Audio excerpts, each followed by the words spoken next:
Bharatiya Janata party 10 స్థానాలు అయితే దక్కించుకున్న నేపథ్యంలో అసలు బీజేపీకి ఉన్న బలం ఏంటి, బలహీనత ఏంటి, 10 స్థానాల్లో గెలిచేంత పట్టుందా, అంత బలం ఉందా అనే చర్చ అయితే నడుస్తోంది. ఈ నేపథ్యంలోనే ఇక్కడ కొన్ని లెక్కలు, కొన్ని ఈక్వేషన్స్ చూస్తే ప్రధానంగా రాయలసీమలో చూసుకుంటే కనుక విష్ణువర్ధన్ రెడ్డి, ఆదినారాయణ రెడ్డి, అలాగే సీఎం రమేష్, సత్యకుమారు, భానుప్రకాష్ రెడ్డి వీళ్ళు ఉన్నారు. అలాగే కృష్ణాలో, గుంటూరులో, ప్రకాశం జిల్లాలో చూసుకుంటే పురంధేశ్వరి, కామినేని శ్రీనివాసు, జీవీఎల్ నరసింహారావు, అటు ఉత్తరాంధ్రలో చూసుకుంటే విష్ణుకుమార్ రాజు, మాధవ్ వీళ్ళు ఉన్నారు. అంటే వీళ్ళు కాకుండా ఇప్పుడు బీజేపీలోకి అసలు బలం ఏంటి అంటే కనుక బీజేపీకి వేరే ప్రధానమైన బలం ఉంది అనేది కొంతమంది చెప్తున్నమాట. ఎందుకంటే ఆ పార్టీని విమర్శించేవారు, వ్యతిరేకించేవారు కూడా లేకపోవడమే అతిపెద్ద బలం భారతీయ జనతా పార్టీకి.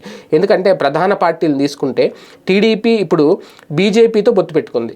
ఇక వైసీపీ ఇంతకాలం రాష్ట్రం కోసం మోడీతో చాలా స్నేహపూర్వక వాతావరణంలో సామరస్యంగా కొనసాగింది. ఎన్నో చట్టాలకు కూడా వైసీపీ ఎంపీలు మద్దతు ఇచ్చేశారు. సో వాళ్ళు ఏ పార్టీతో పొత్తు పెట్టుకున్నా కూడా 2 ప్రధాన పార్టీల నుంచి ఎలాంటి విమర్శలు రావు అనేది భారతీయ జనతా పార్టీ యొక్క ప్రధాన ఆలోచన.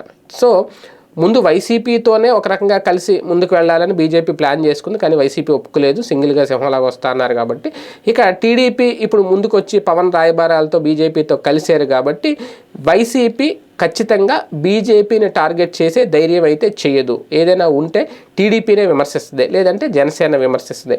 సో మొత్తంగా చూసుకుంటే కనుక కాంగ్రెస్ చేసే విమర్శలు బీజేపీని ఎలాగా ఏమీ చేయలేవు. కాబట్టి బీజేపీ బలం అంతా అసలు వాళ్ళ మీద ఆంధ్రప్రదేశ్లో ఎటువంటి వ్యతిరేకత లేకపోవడం, ఏ పార్టీ వ్యతిరేకత చూపించకపోవడం, అందుకే పట్టుబట్టి 10 స్థానాలు తీసుకున్నారు అనేది. మరి ఎన్ని గెలుస్తారో చూడాలి.